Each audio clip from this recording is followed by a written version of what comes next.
Hello everybody, House Shrink here again, by popular demand.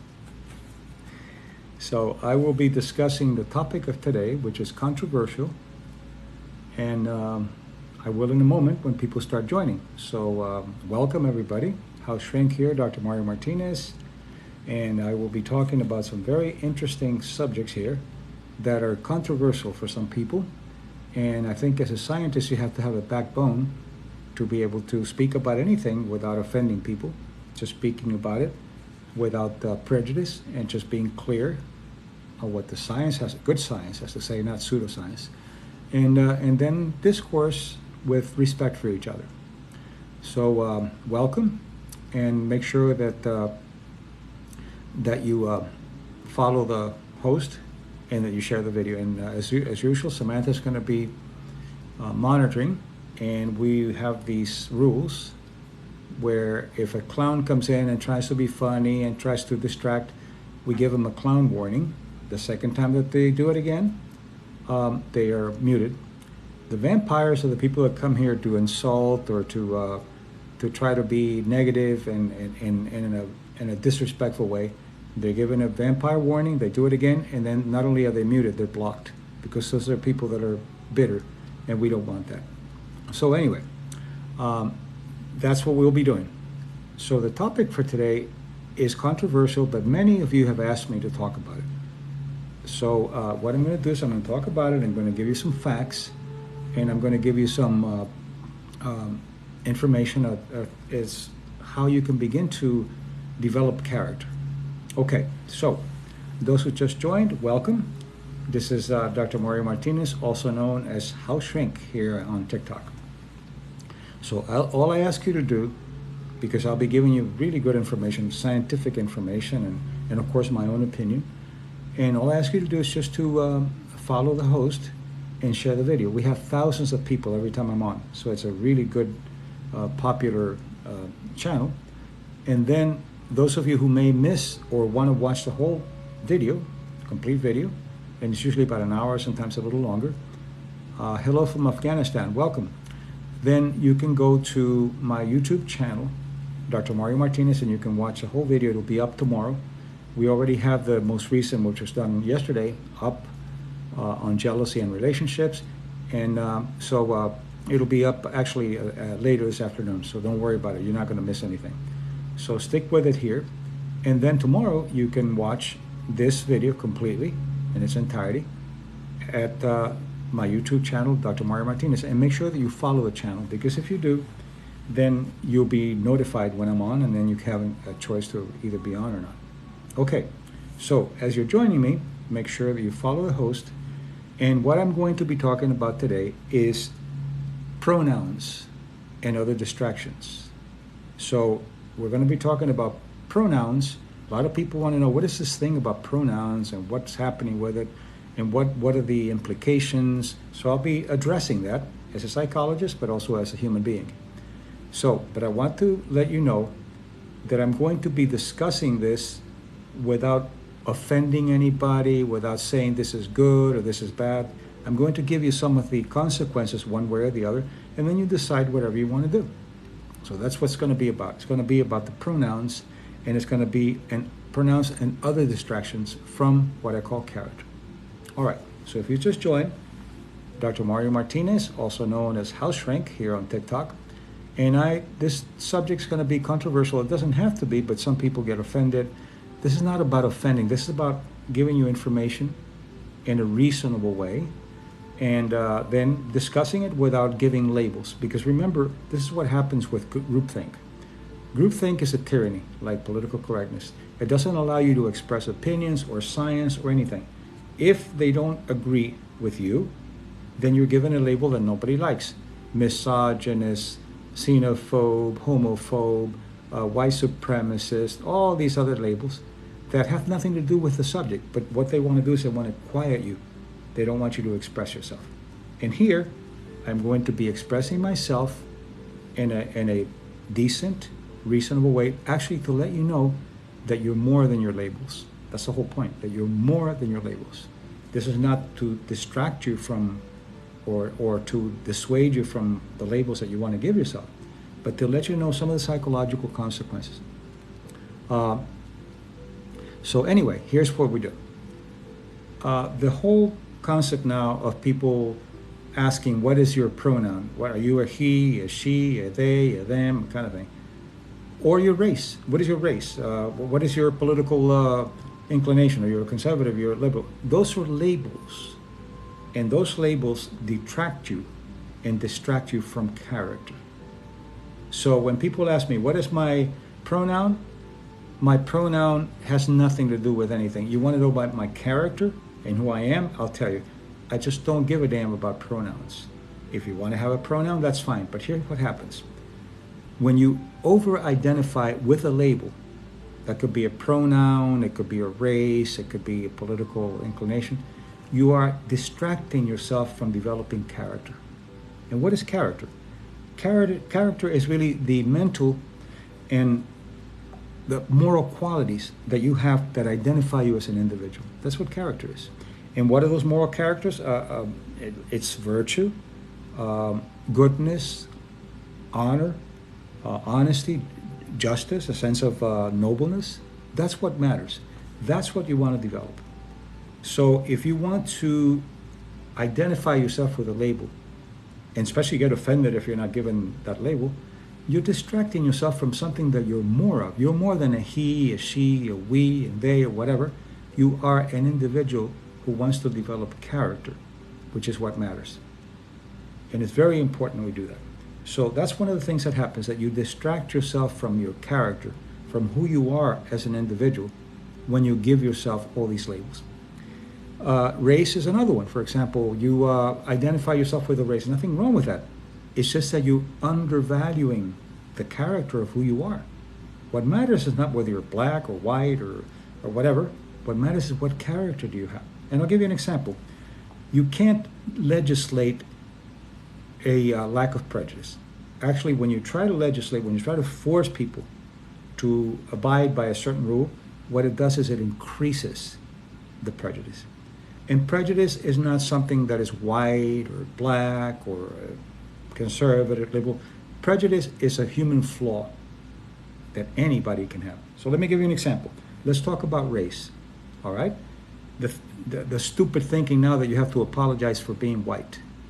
You don't have to apologize for anything. Imagine if somebody said you have to apologize for being gay or for being black. That's just as bad. But let me give you an example how it doesn't work. Race is not a monopoly of white or whatever. The last country that banned slavery was Mauritania. Do you know when? 2007. Before 2007, it was legal to have slaves in Mauritania. And where's Mauritania? Mauritania is a Western African country. Blacks enslaving blacks. So you'll see it's a human flaw. It's not a race. It's not a gender. It is a flaw of human beings. So what gives another individual the right to undervalue the character of someone else as crazy? Well, it's not a right. They can think whatever you want, and they can give you whatever label you want, but you can discourse it. If you're dealing with intelligent people, if you're dealing with imbeciles don't want to know anything. They just want to label you and put you down.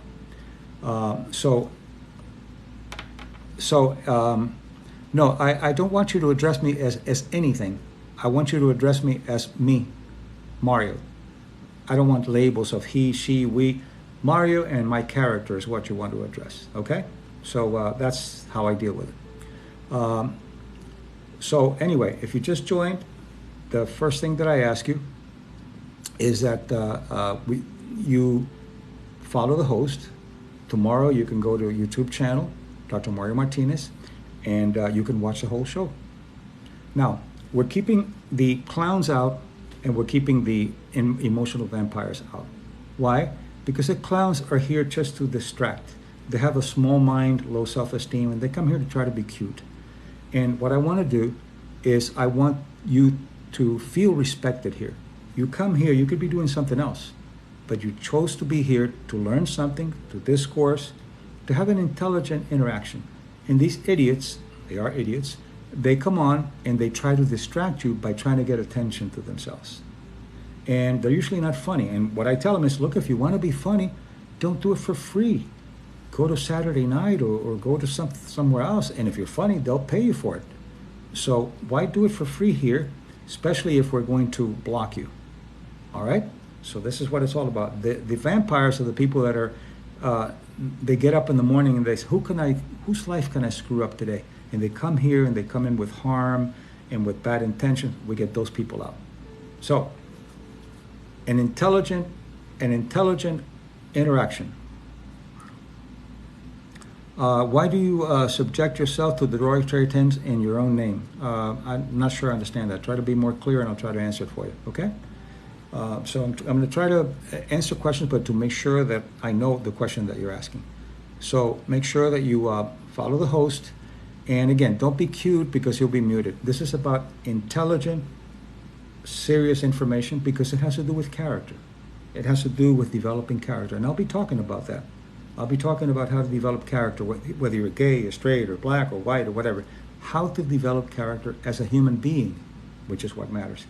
You are a human being first, and then you are all these other labels later. And the way to build character is not by labeling yourself and identifying yourself, and especially being upset if that's all they can think about. You are more than that. You're a human being, and the human being is the one who has to develop the character. Doctors judge you for individual opinions and calling them crazy. Well, let me. That's a good question. Let me try to deal with that. Doctors will give you a label if you are considered in a particular culture to have a mental health problem. So, for example, if you have a depression, you could be told that you're depressed, or that you have an alcohol problem, but you don't want to be identified as a depressed person or an alcoholic. You want to be identified as who you are, who has a depression challenge, who has an alcohol challenge. So you never want to be labeled by the pathology. But you have to have some labels in order to identify, is it a depression, is it anxiety, is it psychosis, is it a personality disorder? You have to know, but you don't identify the person. And some doctors make that mistake.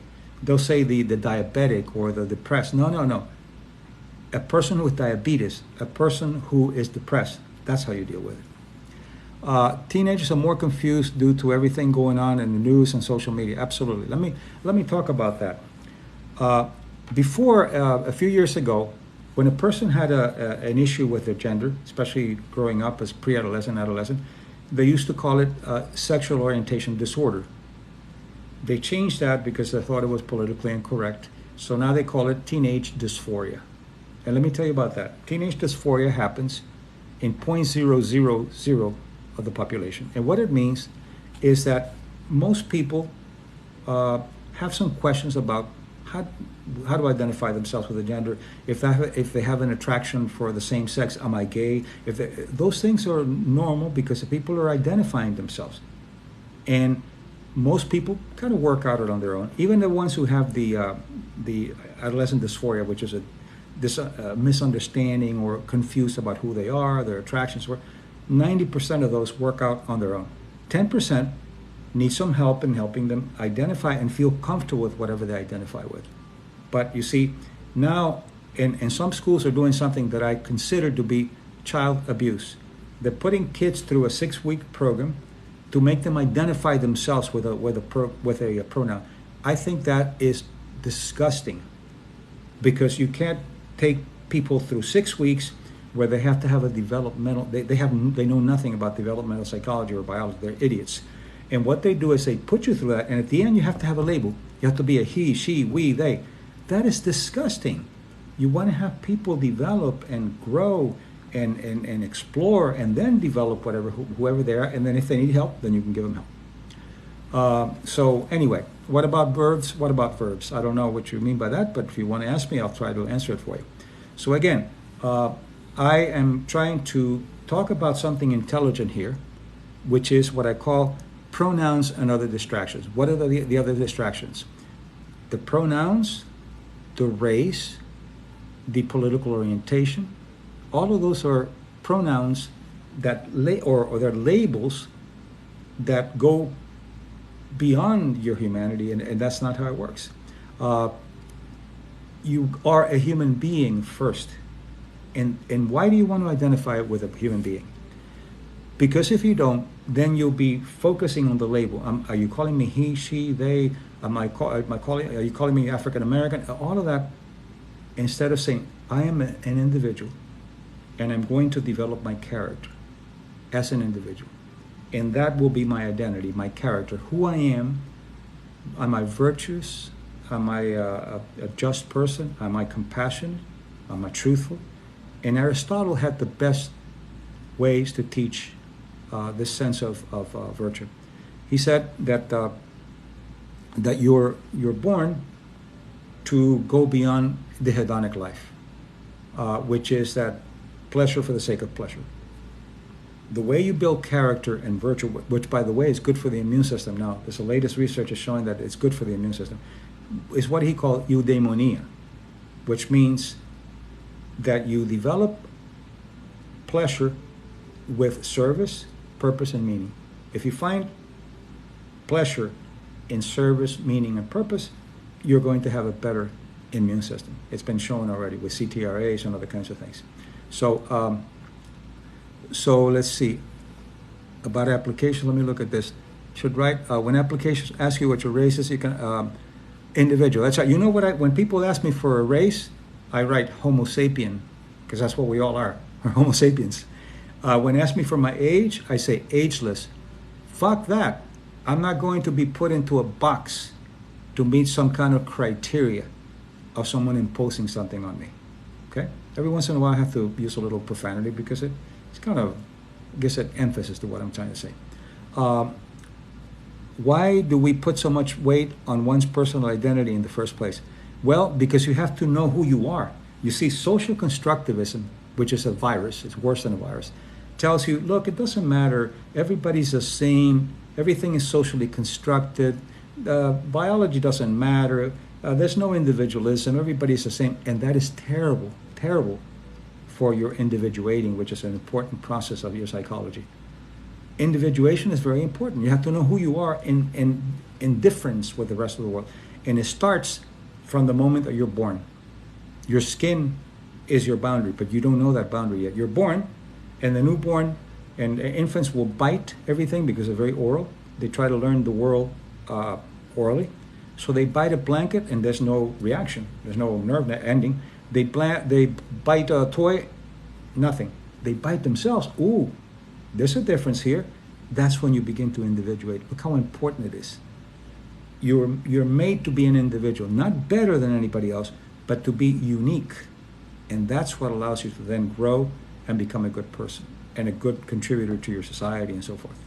So age in American years, I'm not sure what you're asking. If you're trying to be funny, I'm going to ignore you. If it's a legitimate question, then go ahead and ask it, okay? So why do you subject yourself to derogatory terms in your own name?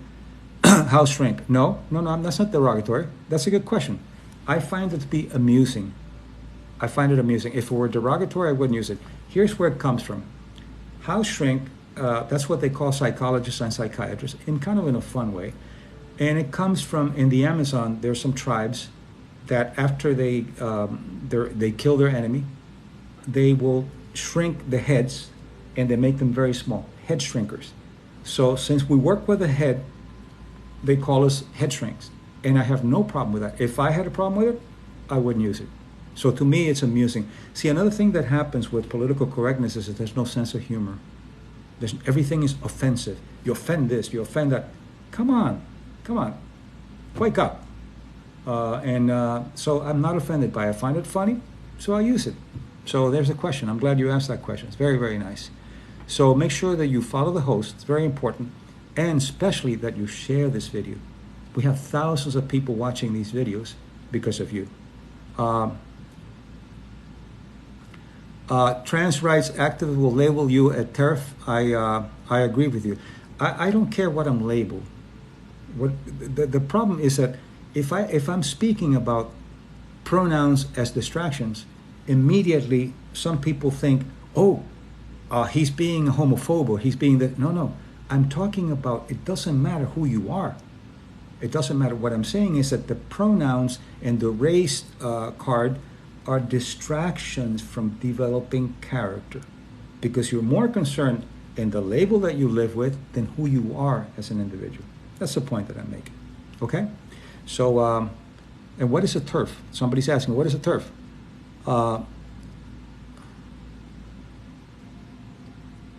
Man with the seal and the bucket painting, is that the, I don't know, are you talking about this?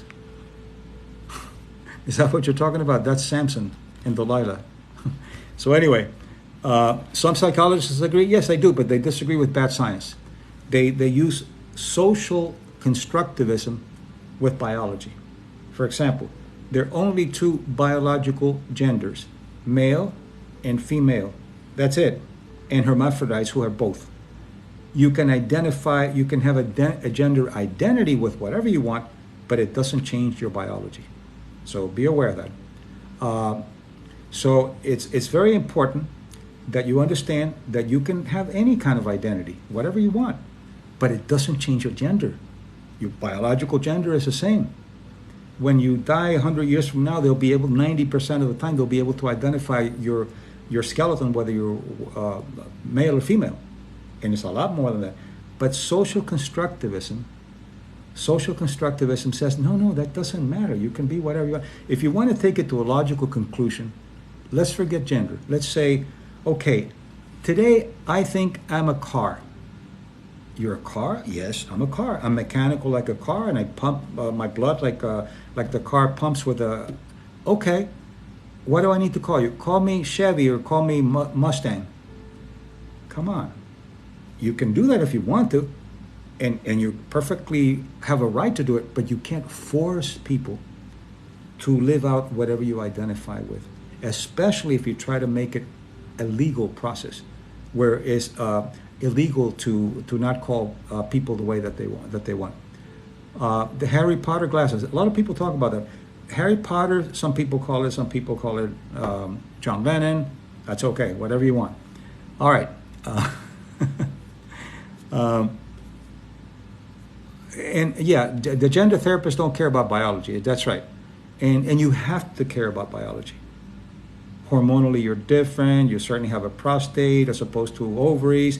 And even if you have a transsexual operation, I have worked with transsexuals, by the way. People that are going to have the transsexual, let's say, I've worked with the ones from female to male, and from male to mostly from male to female. And you have to work with them for about a year in the work that I was doing to reduce a suicide rate to down to maybe 10%. So I've done a lot of work with that to make sure that people are ready to do this. This is what they want, and some people are. What about hermaphrodites?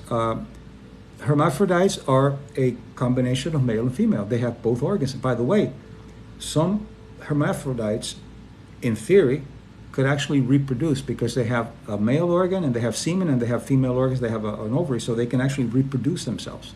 Very unusual, but it happens. No. Hermaphrodite is not obsolete. It's not intersex. I don't care what they say. Hermaphrodite is the scientific name. Intersex is bullshit, in my opinion. So anyway, I'm not going to change science because the social constructivists are coming here and telling me that it's something else.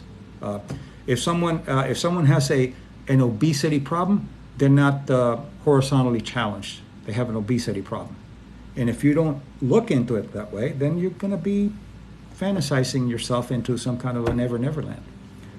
Are hermaphrodites X or Y? That's a really good question. Hermaphrodites are a combination, and it's not identified specifically with XX or XY.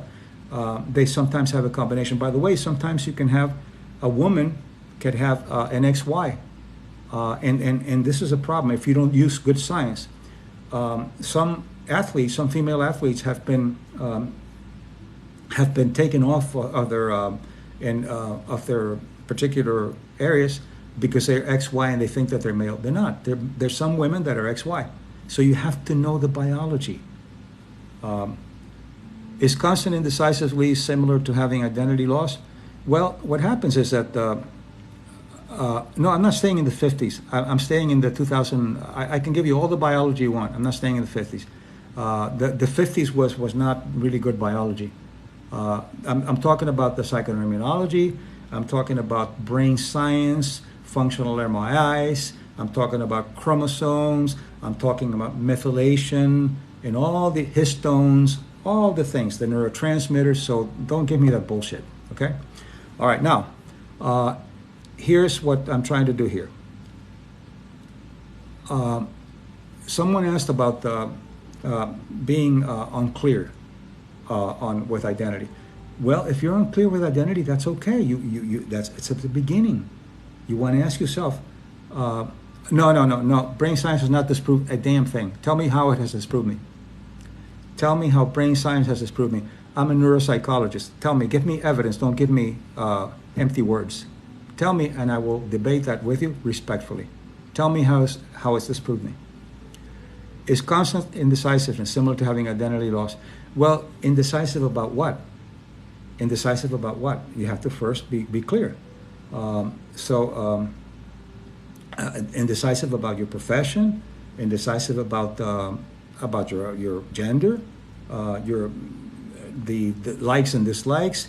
You have to know what it is. And indecisiveness is a fear of making a decision because you have learned to be afraid of judgment. So if you have a serious question, go ahead. Anything you read is just headlines. You're talking about me or about you? You got to be clear so I can then answer. Respectfully answer. But if you're giving me some BS, I'm going to tell you, hey, this is BS. It's not science. And if you want to dispute it, give me science, and I'll dispute the science. Go ahead.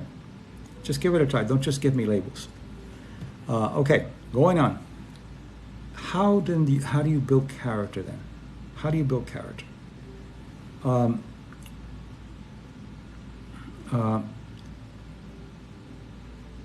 Let's see. I was applying for scholarships, and many of them I wasn't eligible for. You had to identify as that's right. Sometimes LGBT. Sometimes you have to identify with that, and it's unfortunate because the scholarships have to do. You see, that's where social constructivism comes in, where it's not your merit, it's the label that you're given. So if you're not one particular, and it could be the other way. If you're white, if you're black, it doesn't matter. You should never have to go through being rejected for a scholarship because of your label, because of your gender, because of your preference. It has to be on your merit.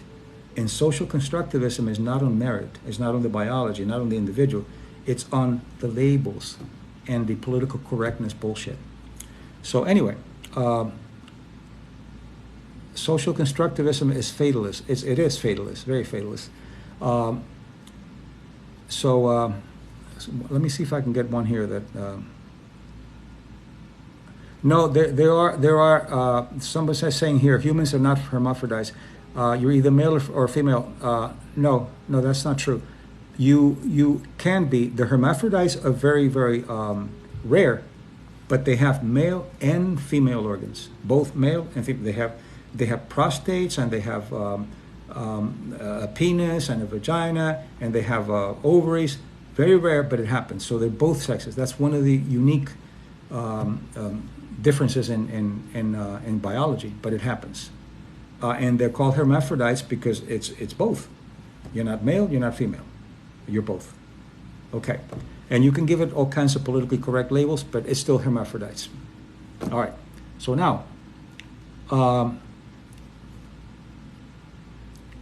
if you try to be as clear as you can so I can answer these questions. Social constructivism doesn't cancel out transgenderism. I don't see why you're bringing it up. It's not that it cancels it out. Social constructivism says that biology doesn't matter that much. That's what it says. That it doesn't matter that much. We're socially constructed. And biology is kind of like a side effect. So that's what social constructivism. Social constructivism is terrible because it brings politics and political correctness into science. So that's why it's a problem. It's not science. Okay, now more questions. Let's see.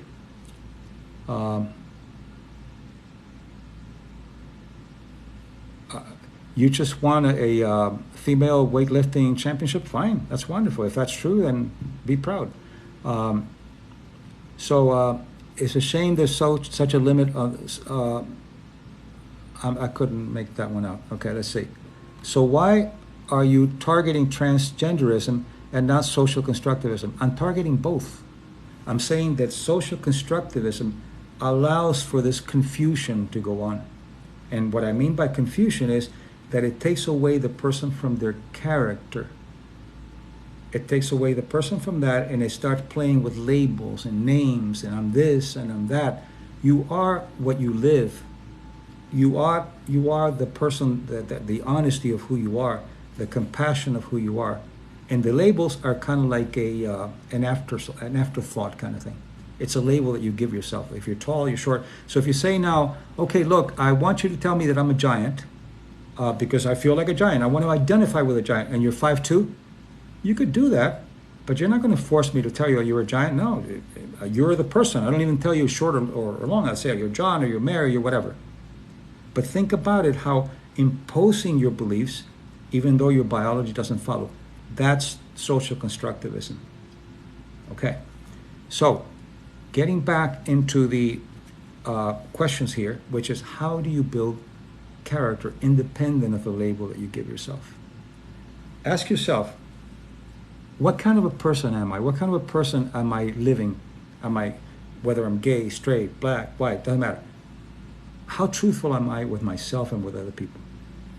How much tolerance do I have for other people, and I allow them to be themselves without giving them labels?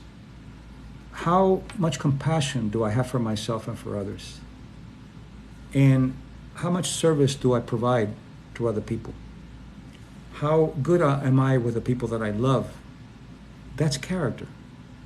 That's character. So can you answer, please, what question? Learn from percenters, I think. Ask the question again, because I get so many questions. Remember, I have hundreds of people at a time and sometimes thousands. So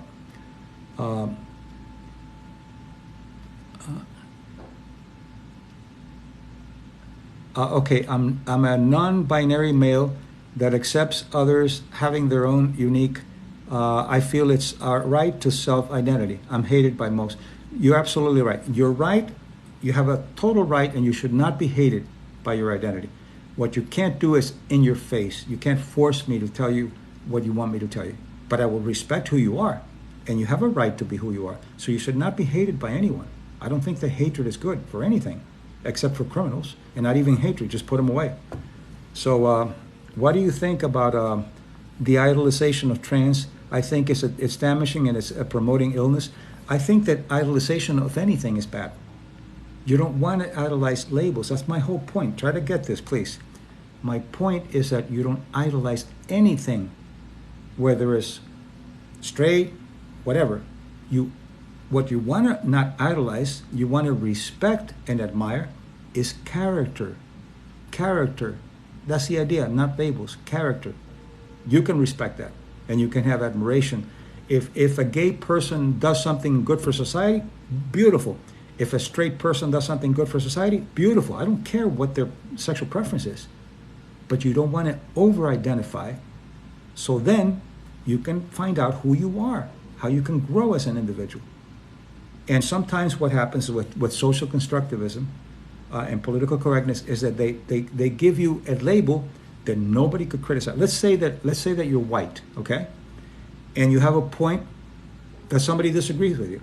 Instead of being intelligent and disagreeing with you with logic and with science, they'll say, oh, you're a white supremacist. That's bullshit. That's killing the messenger. And most of the people that these groupthink people they go with what you call ad hominem in arguments and philosophy, which means against the messenger, against the person. And you don't want to go against the person. You want to go against the ideas. You want to debate ideas, not whether you're a misogynist or this or that. In fact, I have a name for the people who are these social constructivists who are always giving you names to distract you. They are what I would call misatomist. I made up the word. Atomist is individual. Misa is hatred. So they're haters of individuals. The haters of individualism. It's killing the room for discussion. Let's see. What is killing the room for discussion? let's see, curious to know if it's mental or physical defect. What is a physical defect? I didn't get that one. So there are a lot of questions here. If I miss them, I'm sorry. Try to repeat them again, or Samantha will put them up again, because I get hundreds of people. At the end, sometimes we'll have over 4,000 people. Do you think today's topic relevant to the idea of cancel culture? Well, why are you hating social constructivism? I don't hate anything. I think it's stupid. I think it's not science. I think it constructs social systems and imposes them on science and on biology. It's dumb. I don't hate anything. I don't have to hate it. You can disagree without hating. Anyway, questions, I'll try to answer them. I'm trying to go through so many here to try to honor your questions, because I know the question, if they're serious, I want to answer them. But I also want to show you how important it is to dialogue with each other without labeling you this or that. Okay? Saying someone thinks a certain way because of their race or gender kills room for discussion. No. Look, be aware, and I don't know what you're saying, but about if it's me or someone else. Whatever you're saying should not be attributed to being a racist or white or black or Asian. Whatever you're saying, you need to own it as an individual. That's what it's all about.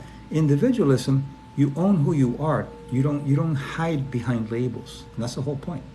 I don't hide behind any kind of label. I'm an individualist, and if you want to argue something, let's argue it without giving me a label and putting me into a position of white supremacist or this or that. That's stupid. That's not dialogue. That's fear, to be direct. Is it different to say someone has a depression to calling them depressed? Well, yeah, I think that when you say to somebody, let's say John is suffering from depression, or Mary is suffering from depression, or he or whatever is suffering from depression, that's fine. But if you say that he's a depressed person, what it does is it gives him an identity of depression. He's more than the depression. He is a person who happens to have a challenge with a mental illness. That's it. But you don't lose your identity. The labels don't take over your identity. You keep your identity, and then you have whatever it is that identifies you as a challenge. I am who I am. I don't direct. I don't hate. Good. Very good. On the bell curve, somebody asked about what do I think about the bell curve. It was a book that came out many years ago talking about that there's some groups that are more intelligent than others, and there's some groups that are better with this and that. That was very debatable. That work was very debatable. And I'll give you an example. Look, let's not even look at race. Let's look at science. Let's say that a country, for example, some Asian countries give very, very much value to mathematics. So that culture, from the beginning, they teach you mathematics. They teach you all the way up to calculus, and it expands your right hemisphere, by the way. So then let's say 20 Asians who were trained in Asia have a contest with 20 Americans, and they do a lot better than the Americans. Well, you don't want to say Asians are better at math because they're Asian. They're better at math because they learn from their culture better math. That's it. So you don't go to the race. There are certain biological differences, absolutely. There's some biological differences there's some person is white, another person is black, another person is Asian, but that is more the skin than anything else, not intelligence. But there's a biology there of difference, because you can tell. But if you say, oh, because you're black, you're smarter or dumber, no, that's not good. That's not good science. The brain has nothing to do with your race. You can be smart, you can be dumb, you can be whatever, independent of the race. And a lot of it is how much opportunity you've had to learn. Some people don't have a lot of opportunities to learn. And then you can't say the race. So what is neither cloud? We already know this. What are you having a questions or a comment? So again, if you just joined, what I'm asking you to do is to follow the host, and then to share the video. And if you want to see the whole thing tomorrow, I'll have it up on YouTube channel on Dr. Mario Martinez. The topic for today is pronouns and other distractions. pronouns and race and all this distract you from the individual. In fact, the more you try to label someone, the more you try to identify someone without their individuality, the more prejudice you create. Because then you become something different, and that's prejudice, something different. Prejudice is not a good or bad word. I'm prejudiced about chocolate and vanilla. Prejudice is a discerning. When you use it as a negative thing, prejudice is bad. But if I use it to discern chocolate and vanilla, I'm prejudiced about chocolate, see? But when they use it against a race or against a gender, against identity, whatever, then that is bad. Then that's bad prejudice. Keep the neuroscience, stay out of social science. Well, see, social science has a place, but not to impose on neuroscience. The social sciences are for the humanities, and neuroscience is for the biology of the brain and so forth, and you can't impose one on the other.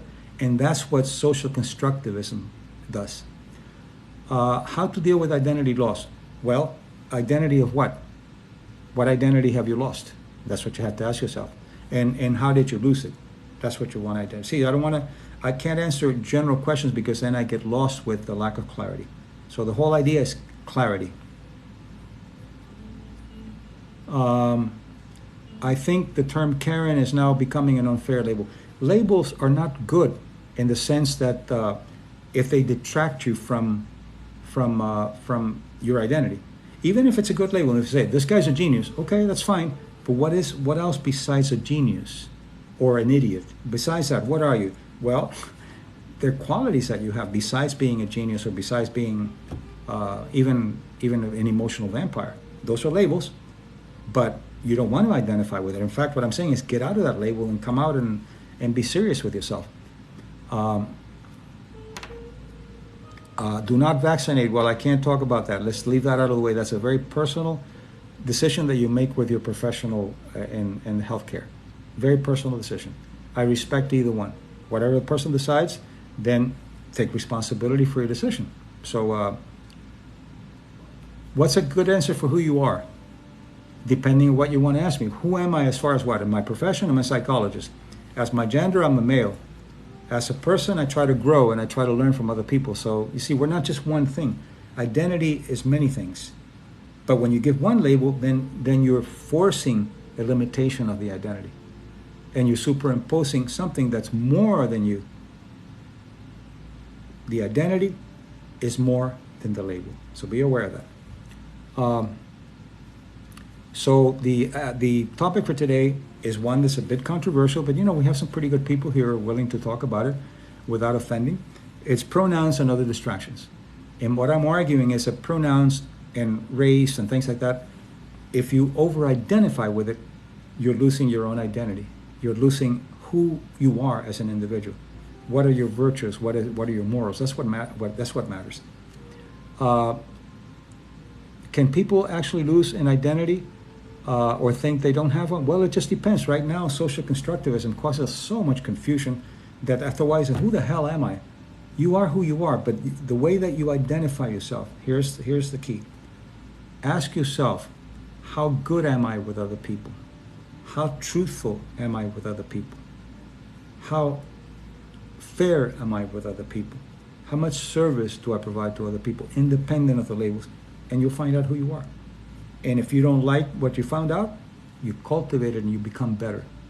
Aristotle always said eudaimonia, which is service, pleasure with service, and purpose, and meaning. He said you have to develop those. You're not born with it. You have to develop better service, better meaning, better understanding of who you are. Labels in politics distracts from individuality and nuances of opinions. It's very divisive. It is very divisive. That's right. And let me tell you something about politics and about politicians. Many politicians are sociopaths, and they manipulate people. They think people are stupid. They insult your intelligence. Let's say they go to a gay community. Hey, I'm pro-gay, and I'm going to do this, and I'm going to do that. Go to a community of African Americans. You go to Hispanic, and they tell you what you want to hear. And all they want is votes because they're obsessed with power. On both sides. I'm not talking one or the other. Politicians, not all, but many of them are sociopaths. And they're there for power, and they don't give a shit about you. That's usually how it works. Any other questions? I'm getting close to finishing up over here. Some are good, but they never win. You're right. Because sometimes what happens with politicians, if you're totally honest and you say, hey, look, I'm here to help you with this and this, everybody, not just this group of people, I'm here to help everybody. If you're a constituent, I'm gonna fight for you independent of who you are. They don't get elected because you have these interest groups that actually manipulate to get what they want. And then you don't get elected. So there are a lot of good people out there who could be wonderful politicians, a wonderful statesmen, stateswomen, or state person, but they can't get elected because they're too honest. So that's what I had to say about that. Okay. So any other questions? We're getting ready to finish up over here. I'm asking you, if you haven't done it, to go ahead and follow the host and share the video. And tomorrow, this will be available to you. So what I'm trying to do here is I'm trying to create a subculture of wellness where we can debate, we can discuss things openly, without prejudice, and be able to, if you want to convince me on something, bring me science. Don't tell me, oh, that's been, no, bring me science and I'll debate the science. So that's what I'm asking you to do. Can we assume biological differences by race based on their success through the world? No, because look, here's a good question. You might say that in Africa, it's more underdeveloped. You have more illiteracy. You have more poverty. Would you say that it's because of the race? No, it's because Africa is underdeveloped. Africa has not had, some African countries Egypt is in Africa, and they're doing really well. So it depends. You cannot go with race. You cannot go with labels of because he's gay, he's dumb or smart or whatever. No, you have to go with the individual and what that individual, how much opportunity that individual has had to grow.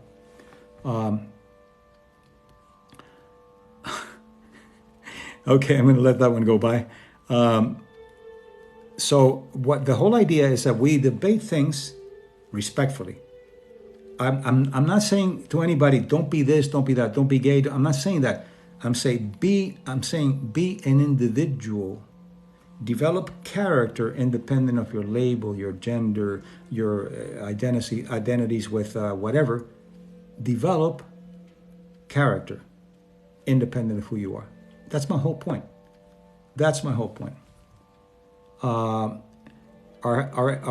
Let's see, our brains need help if they're to evolve. You're going to have to be a little bit more clear on that. My specialty, I'm a neuropsychologist. I'm a clinical neuropsychologist, and my specialty is how thoughts and emotions affect the immune, nervous, and endocrine system, called psychoneuroimmunology. And I've done a lot of work with cultures, with all cultures, Native Americans, African Americans, South American Amazonians. So culture is a very important component. And this is why I'm not prejudiced about anyone. This is why I'm saying the individual is what counts. The individual, not the labels. And what's happening is with social constructivism, they're putting too much emphasis on the label and too little on the biology and the character of the individual. If we're to evolve as human beings, we need to educate on this stuff. Yes, we need to have good philosophy, good biology, and then you'll see the things that I'm talking about here. By the way, read my books. I have 2 books that I've written on this. I put a lot of time into these books. They're both bestsellers. The Mind-Body Code, The Mind-Body Self, and I have a tremendous amount of bibliography with the science to back up the things that I'm talking about. So you can go to Amazon, or you can go to my page here on House Shrink, and the names will be there. So let's see.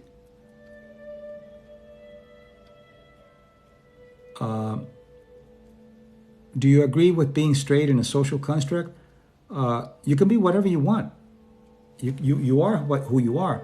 And I'm not concerned with who you are. I'm concerned with your character. How you live rather than the label you give yourself. It's very, very important that you see that. I also study neuroscience. I wish you were my professor. Yeah, I'm glad you said that, because a lot of the neuroscience that I learned before, I had to change because it's very reductionistic. And now I know that neuroscience has a lot of cultural components. Let me give you an example of neuroscience. All right, the brain is culturally influenced. In Asian cultures, It's not because they're Asian, it's just the learning. In Asian cultures, the relationship between the individual and the group is more important than the individual. In the Western countries, the individual is more important than the group. Okay, one's not right, the other's not right. So then you give a little test. And let's say the individual is countries like Australia, United States, UK. You give them a picture and you show them, okay, here's a man sitting on a bench in the park, and there are all kinds of things there. And then you distract them so they'll forget about it, and then you ask them a memory test. What do you remember about the picture that you saw? And the individualist countries will mostly say, well, he was wearing brown shoes, he had green pants and a light green shirt, and he was wearing a watch. And you would say, okay, well, that's neuroscience. When you go to the Asians, you ask them, what do you remember? The man was sitting, and behind him there was a tree, and there was a bird on the tree, and next to him there was a little pond there, and there was a frog. Interactionist. Why? Because that's what they learn. That's not how the brain is. The brain learns the cultural construct, the cultural fabric. So what I propose is cultural psychoneuroimmunology and cultural neuroscience. And I can give you many, many more examples, but that's one of them. Doesn't being gay from an evolutionary aspect inject a hindrance to the progress of species? Well, that's a question that needs to be debated because, for example, theoretically, if you don't reproduce within 150 years, the world will come to an end. But that doesn't mean that because you're gay, you're going against evolution or anything like that. It's just that you're gay and you could still adopt, or you could be artificially inseminated. So it could continue with science. But if you begin to see though that gay or whatever is evolutionarily bad, then it's not good science. We have to learn a little bit more about it before we do that. In the 1400s in Japan, you had to be a scholar, poet to be a country leader. Because Japan is a very cultural country, and poets were as important as doctors.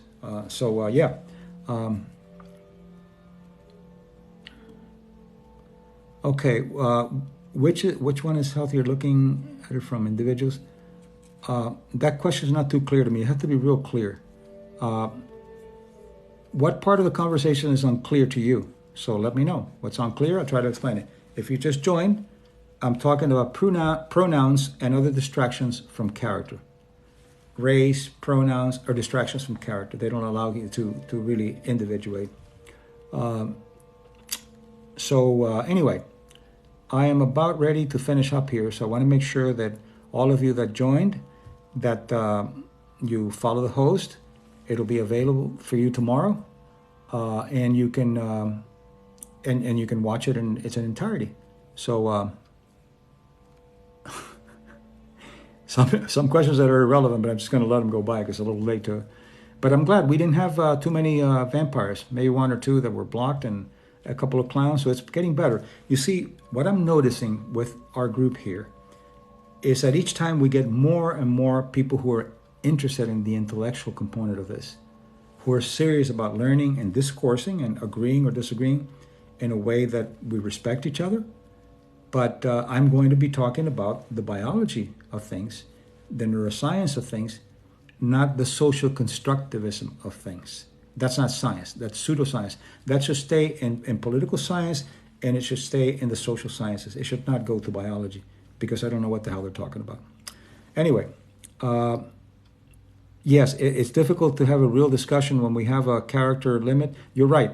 It's very difficult. And I like to apologize for that because I wish we had more than that. But you're right. You said Western cultures look at the boy on the bench from an individual point of view. No, I'm saying that the Western cultures in general, you can't generalize everything, but in general, the Western cultures will pay more attention to the individual. In the Eastern cultures, they'll pay more attention to the interaction of the individual and their background, the individual and the group, and so forth. That's what I'm saying. And that's been shown in many, many studies. So thank you very much for being here. You're not talking about the neuroscience, though. I am talking about neuroscience here. This is not social issues. Neuroscience is how the brain constructs reality, the default mode of the brain based on the cultural components that they are developing. So I am speaking neuroscience. If that's what you were saying to me, if you're saying to somebody else, then that's another question. Okay, so thank you for being here. I hope that you follow my channel. And if you disagree, that's all right. The whole idea is to have people here who are willing to discourse. So that's about it. Let's see. Thank you very much, and I will see you soon. Remember that tomorrow you can watch this whole video on my YouTube channel, Dr. Mario Martinez. Follow the group. Buy my books if you're interested, The Mind Body Code, The Mind Body Self. So thank you so much for those of you who have been here, who have agreed or disagreed respectfully. So thank you, and have a wonderful, wonderful weekend. Goodbye.